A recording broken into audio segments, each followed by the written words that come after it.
I'm Simon Danby, and for the past 22 years I've been collecting stories and images around Alston Moor, but I've actually been listening to them for 45 years. So here's a collection. I'm going to try to make some sense out of them. Give me a moment.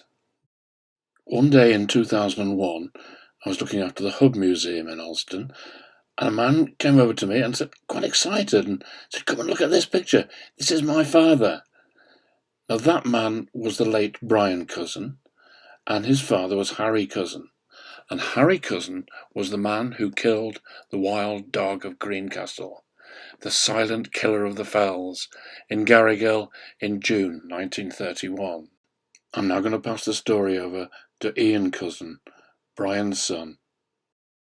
The wild dog of Greencastle earned its name Silent Killer of the Fells, Garrigill, June 1931.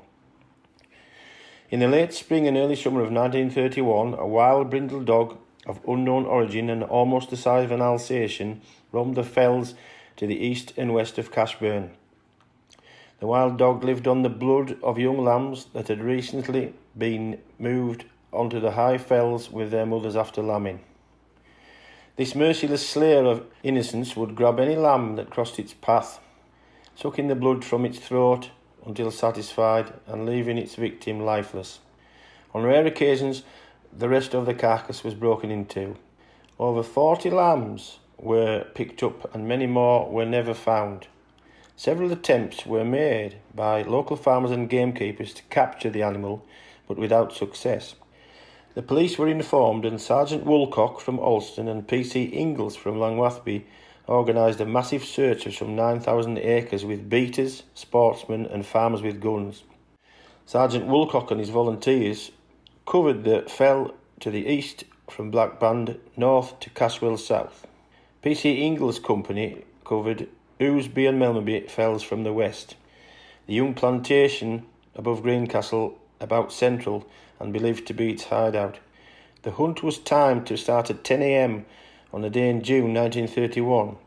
Not a sound was heard around the vast area until the dog was seen for the first time near the high Clough Burn, making a desperate effort to escape.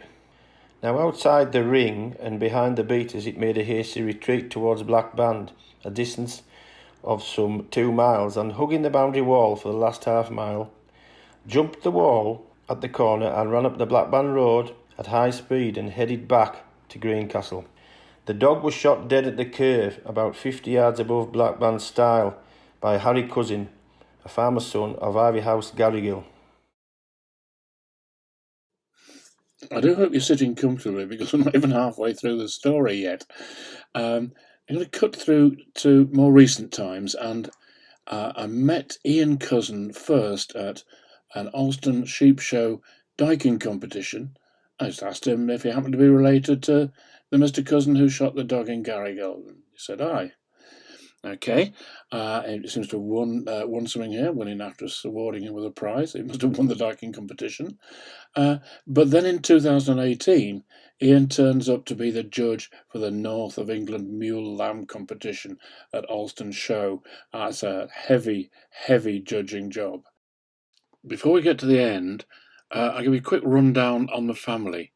The first image we think was Harry Cousin's father, and then there's a young Harry Cousin, and then we have Brian Cousin, and then we have Ian Cousin.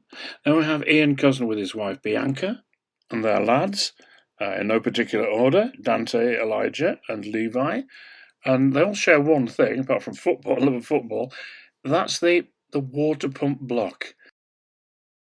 The final and saddest part of the story here is read by my late friend Jimmy Rennick, and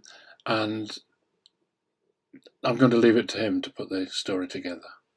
Matthew Harry Cousins lived at Masters Gill, Howard, and while working at Cowgreen Brightest Mine, he was fatally injured by a fall of stone.